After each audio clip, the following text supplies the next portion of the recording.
एक आम बंदा जो कि बिजली के काम को सीखने का शौक़ रखता हो, अपने घर की छोटी मोटी बिजली की जो काम है वो ख़ुद करना चाहता है, तो इस वीडियो को उसने ज़रूर देखना है। अगर आपको बिजली के काम का ज़रा भी नहीं पता, लेकिन अगर आपने इस वीडियो को देख लिया, इंशाल्लाह मैं दावे के साथ कह सकता हूँ कि इस वीडियो के बाद आप तकरीबन फुल नहीं तो तकरीबन आधे इलेक्ट्रीशियन बन जाएंगे। क्योंकि इस वीडियो के अंदर मैं आपको सिखाने लगा हूँ घर की वायरिंग करने का एक ऐसा कुलिया जो किसी भी आम बंदे को भी इलेक्ट्रीशियन बना सकता है। तो यहाँ पर आपको ये जो दो तारें नज़र आ रही हैं ना, बिजली की वायरिंग का जितना दारोमदार है इन्हीं दो तारों पर है। घर के अंदर जो आपका लोड चलता है वो इन्हीं दो तारों के ज़रिए चलता है। सारा जो चक्कर है इन्हीं दो तारों का है। मीटर के अंदर से आपको पता है कि दो तारें घर के अंदर आती हैं, एक रेड एक ब्लैक। ब्लैक को न्यूट्रल कहते हैं, रेड वायर को फेस कहते हैं, ब्लैक को ठंडी वायर भी कहते हैं, जो रेड वायर होती है उसको गर्म वायर भी कहते हैं, यानी कि उसके अंदर करंट होता है। इन दो तारों का चक्कर आपने इस वीडियो के अंदर समझ लिया तो इंशाल्लाह मेरा दावा है कि आप एक अच्छे इलेक्ट्रीशियन बन जाएंगे। अब यहाँ पर मिसाल के तौर पर आप फ़र्ज़ कर लें कि आप एक कमरे की वायरिंग करना चाहते हैं, तो कमरे के अंदर एक आपने पंखे का कनेक्शन करना है, एक आपने यहाँ पर बल्ब का कनेक्शन करना है, और इसके बाद आपने बोर्ड के अंदर 2 अदद साकट लगानी है। कोई छोटा मोटा आपने जो भी लोड चलाना है वो आपने कनेक्शन करना है। ये चीज़ें आपने इस तरीके से एक बोर्ड पर आप लगा रखी हैं, ठीक है। अब सबसे पहले जो पहला तरीक़ाकार है ना, कि आपने ये जो बोर्ड है इसको बनाना होता है, इसकी वायरिंग करना होती है। आपने बल्ब की वायरिंग इसके अंदर करनी है, आपने पंखे की वायरिंग इसके अंदर करनी है। तो यहाँ पर आपको इस बोर्ड के अंदर देख सकते हैं 3 अदद स्विच लगी हुई नज़र आ रही हैं। तो हर स्विच की बैक साइड पे इस तरीके से ऊपर नीचे दो दो ये पॉइंट होते हैं, ठीक है, इनको हम पॉइंट कहते हैं। तो यहाँ पर इस बोर्ड के अंदर ये जो आपको 3 स्विच लगी हुई नज़र आ रहे हैं ना, तो तीनों स्विच के जो ये नीचे वाले पॉइंट है, ये चाहे तीनों स्विच के ऊपर वाले पॉइंट समझ लें, ठीक है। आपने एक अदद एक वायर का टुकड़ा लेना है 329 का। यहाँ पर ये मेरे पास वायर है 329, इसको 329 की वायर कहा जाता है, जो कि इस बोर्ड के अंदर वायरिंग करने के लिए इस्तेमाल की जाती है। 329 की आप वायर लेंगे। ये जो 3 स्विच आपको नज़र आ रहे हैं ना, ठीक है, चाहे ऊपर वाला पॉइंट जैसा कि मैंने आपको बताया, चाहे नीचे वाला पॉइंट, यहाँ पर इस तरीके से आपने इनके ऊपर इस तरीके से वायर को रखना है, और वायर रख के आपने एक पैमाइश कर लेनी है, यानी कि इतनी जो वायर है वो इन तीनों स्विच के अंदर हमारी लग रही है। तो इस तरीके से आपने कटर या प्लास की मदद से इसके ऊपर ये जो पीवीसी इंसुलेशन होता है ना, ठीक है, ये जो रबड़ का होता है, इसको आपने उतार लेना है तीनों स्विच के ऊपर से पैमाइश करके। इसी टुकड़े की मदद से या प्लास की मदद से भी ये जो वायर के अंदर कंडक्टर होते हैं ना, आपने इन कंडक्टर को इसी पीस की मदद से आपस में बैंड कर देना है, ताकि ये जो 3 अंदर वायर हैं ना, ये आपस में अच्छी तरीके से एक दूसरे के साथ फिक्स हो जाएं। जैसा कि यहाँ पर आप देख सकते हैं, बिल्कुल बेहतरीन तरीके से ये आपस में फ़िक्स हो चुकी हैं। अब हमने ये जो वायर के ऊपर से रबड़ उतारा था ना, जितनी वायर हमने ओपन की थी, तो सिंपल जो तीनों स्विच के ऊपर से हमने पैमाइश की थी ना, इनके इन पॉइंट के अंदर हमने इस वायर को डाल देना है, ठीक है। 4 स्विच हैं, 5 स्विच हैं, 3 स्विच हैं या 10 स्विच हैं, जितने स्विच इस तरीके से आपने इकट्ठे लगा रखे होंगे ना, सभी के नीचे वाले पॉइंट से आपने इस तरीके से जो वायर है उसकी रबड़ उतार कर सभी स्विच के अंदर आपने इस वायर को डाल देना है। यहाँ पर हमने तीनों स्विच के अंदर इस वायर को डाल दिया है। अब इस वायर को फ़िलहाल मैं छोड़ देता हूँ, ठीक है, ये आपने जहन के अंदर रखना है। अब मिसाल के तौर पर हम पहले बल्ब की वायरिंग है वो कर रहे हैं। तो यहाँ पर सिंपल जो बल्ब होल्डर होता है ना, उसकी बैक साइड पे भी 2 पॉइंट होते हैं। एक के अंदर आपने एक तार लगा देनी है, यानी कि किसी भी एक पॉइंट के अंदर आपने एक रेड तार, दूसरे पॉइंट के अंदर आपने काली तार लगा देनी है। सिंपल ये बल्ब होल्डर के अंदर हमने 2 तारें लगा दी हैं, एक काली तार है, दूसरी रेड तार है, ठीक है। तो ये जो रेड वायर होगी ना, इसको आपने सिंपल, हमारे पास ये पहला बटन पंखे का है, पंखे के बटन से हमने एक बार ये हमने पंखे के लिए डिमर लगाया है, ठीक है। जो दूसरा बटन होगा उसका जो ये एक पॉइंट खाली रह गया ना, इस एक खाली जो पॉइंट होगा इसके अंदर सिंपल हमने बल्ब की एक वायर लगा देनी है, ठीक है। आप ब्लैक भी लगा सकते हैं, इसमें मसला कोई नहीं है, लेकिन जो एक तरीक़ाकार है ना बिजली के काम करने का, वो ये है कि जो रेड वायर है वो आपने स्विच के अंदर लगानी होती है, ठीक है। क्योंकि वैसे तो तार अंदर एक जैसी होती है, सिर्फ ऊपर से ये जो इसका रबड़ होता है ना, इसका जो कलर है वो अलग अलग होता है। तो यहाँ पर हमने जो होल्डर की एक काली तार है उसको साइड पे कर दी है, और जो सुर्ख तार थी उसको हमने बटन के अंदर लगा दी है। अब इसके बाद हमने इसके अंदर पंखे का कनेक्शन करना है। तो यहाँ पर स्विच से एक छोटी सी वायर का पीस उठाकर हमने ये पंखे का डिमर लगाया है, और डिमर के भी 2 पॉइंट होते हैं, ठीक है। तो ये समझ लें, इसको आपने पंखा समझना है, सेम ही कनेक्शन होता है, सिर्फ यहाँ पर स्क्रीन के अंदर मैं पंखा नहीं लगा सकता हूँ, सिर्फ आपने तरीक़ाकार समझना है, बाकी जो वायरिंग है वो बिल्कुल सेम होती है। अब मिसाल के तौर पर यहाँ पर हम पंखे की वायरिंग कर रहे हैं, तो पंखे की भी 2 वायर होती हैं, एक सुर्ख होती है, दूसरी कोई भी हो सकती है, वैसे ब्लैक होती है, ठीक है। यहाँ पर मेरे पास ये ब्लू है, लेकिन कोई मसला नहीं है।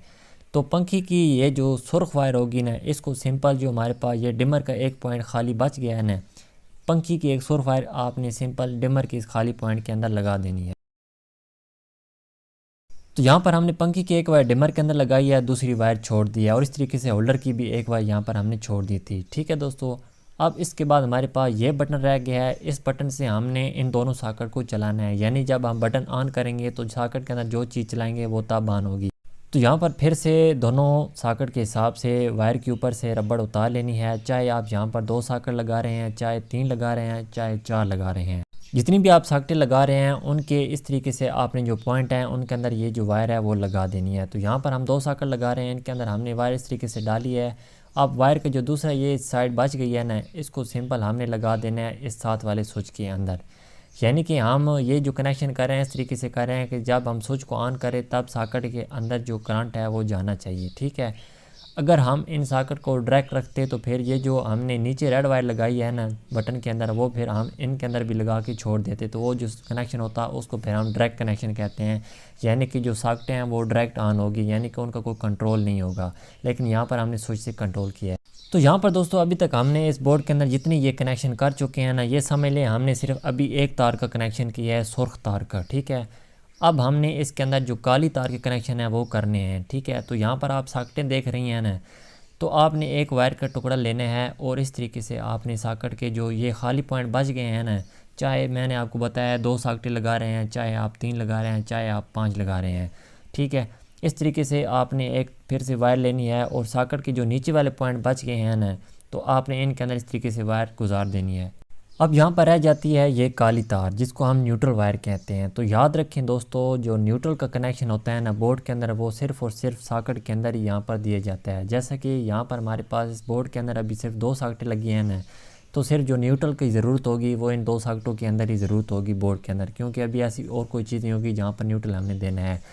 तो यहाँ पर हमारे पास इसका कनेक्शन हो चुका है। अब दोस्तों यहाँ पर जैसे कि आप देख सकते हैं, एक पंखे की हमारे पास तार बच गई है, एक बल्ब की तार बच गई है। तो पंखा हो, बल्ब हो, एग्जॉस्ट फैन हो या इस टाइप की कोई भी चीज़ हो, कोई सी भी सर्किट को चलाने के लिए हमेशा 2 तारों की ज़रूरत होती है, तब वो सर्किट चलता है। अब बल्ब को भी न्यूट्रल देना है और हमने पंखे को भी न्यूट्रल देना है, इन दोनों तारों को आपस में जोड़ना है। और यहाँ पर ये न्यूट्रल मिल रही है ना इन दोनों सॉकेट के अंदर, तो यहाँ पर हमने सिंपल इन दोनों वायर को सॉकेट के यहाँ पर लगा देना है। ठीक है, जैसा कि यहाँ पर हमारी जो मेन न्यूट्रल आ रही है वो हमने सॉकेट के अंदर लगा दिया है, सॉकेट के अंदर भी न्यूट्रल मिल गया है और आगे जो हमारे पंखा और बल्ब है उसको भी न्यूट्रल मिल गया है। फॉर एग्जांपल अगर यहाँ पर हमारे बोर्ड के अंदर सॉकेटें नहीं होती तो सिंपल जो ये ब्लैक वायर हमने लगाई है ना, ये फिर हम बोर्ड के अंदर नहीं लगाते, सिर्फ हमने पंखी की एक तार और जो बल्ब की एक काली तार थी उसके साथ हमने ये जो मेन वायर आ रही है ना काली तार, वो हमने इन तार के साथ जोड़ देनी थी बोर्ड के अंदर, फिर हमें ज़रूरत ही ना पड़ती। लेकिन यहाँ पर हमें सॉकेट के अंदर भी न्यूट्रल देना है और पंखे के न्यूट्रल भी यहाँ से हमने दे दिया है। तो इस तरीके से हमारा ये जो कनेक्शन है ये मुकम्मल हो गया है। सॉकेट भी तब चलेगी जब आप इसके अंदर न्यूट्रल और फेस देंगे। तो ऑलरेडी यहाँ पर ऊपर हमने ये फेस दे दिया है और यहाँ पर हमने न्यूट्रल दे दिया है। तो इस तरीके से जो भी चीज़ सॉकेट के अंदर लगाएंगे तो वो चीज़ चल जाएगी। ठीक है, अब हमने ब्रेकर के अंदर ये वायर किस तरीके से लगानी है, अब इस पर आपने गौर करना है। तो किसी भी घर के अंदर जो नॉर्मल ब्रेकर लगा होता है ना, इस तरीके से एक डबल ब्रेकर लगा होता है जो कि तकरीबन कम से कम 32 एम्पेयर का होता है और ज़्यादा से ज़्यादा 63 एम्पेयर का, और इसके साथ एक सिंगल ब्रेकर भी लगा होता है। ठीक है, जो कि 6 एम्पेयर का भी हो सकता है, 10 एम्पेयर का भी हो सकता है। अब दोस्तों यहाँ पर हमने जो इसके अंदर कनेक्शन करने हैं, तो बोर्ड की जो ये रेड वायर हमने छोड़ी है ना, ठीक है, जो कि सिर्फ स्विच के अंदर हमने लगाई थी, चाहे ब्रेकर के ऊपर लगा दें चाहे नीचे लगा दें, इस सिंगल ब्रेकर के अंदर कोई मसला नहीं है। ठीक है, तो यहाँ पर सिंपल हमने ये जो वायर होगी ना बोर्ड से जो आउट होके आ रही है, इसको हमने ब्रेकर के ये ऊपर वाले पॉइंट के अंदर लगा देना है। अब जैसे आपने देखा होगा कि कोई भी इलेक्ट्रिक मीटर जो घर के बाहर लगा होता है, तो वहाँ से सिंपल इस तरीके से 2 वायरें आ रही होती हैं घर के अंदर। ठीक है, एक रेड होती है और एक ब्लैक होती है। तो सिंपल आपने ये जो 2 वायर मीटर से आ रही होती हैं ना, इनको हमने सिंपल इस डबल ब्रेकर के चाहे नीचे लगा दे चाहे ऊपर लगा दे, कोई मसला नहीं है, ब्रेकर ने सेम ही अपना काम वो करना हो। अब मीटर से आने वाली जो काली तार होगी ना, इसको डबल ब्रेकर के लेफ़्ट साइड वाला ये जो पॉइंट है यहाँ पर, और जो रेड वायर होगी इसको राइट साइड वाला पॉइंट यहाँ पर, इन वायर को हमने यहाँ पर सिंपल लगा देना है और स्क्रू को अच्छी तरीके से टाइट करना है। यहाँ पर लूजिंग बिल्कुल नहीं होनी चाहिए। ठीक है, ये आपने ख़ास ख्याल रखना है। तो मीटर की वायर को हमने इस डबल ब्रेकर के ऊपर पॉइंट पे लगा दी है। अब इस डबल ब्रेकर से जो वायर है वो आउट हमने निकालनी है। तो सिंपल जो काली तार होगी ना दोस्तों, ये बोर्ड की काली तार बच गई है, तो यहाँ पर हमने ये काली तार लगाई है ना, ठीक है, इस डबल ब्रेकर के यहाँ पर ये काली तार इन हमने लगाई है और यहाँ से आउट का पॉइंट ये वाला है। तो यहाँ पर बोर्ड की जो काली तार हमने छोड़ी थी ना, इसको बस हमने सिंपल इस डबल ब्रेकर के ये जो नीचे वाला पॉइंट है ना, यानी कि बिल्कुल सेम जो ऊपर आप लगाएंगे उसी जो नीचे वाला पॉइंट है वहाँ पर आपने ये काली तार लगा देनी है।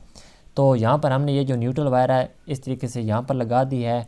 अब हमने ये जो सिंगल ब्रेकर लगाया है ना, इसको हमने करंट देना है, क्योंकि जो बोर्ड का करंट है वो हमने सिंगल ब्रेकर से ले रखा है ना, तो जो सिंगल ब्रेकर का करंट देना है हमने, तब आगे जो बोर्ड है वो चलेगा।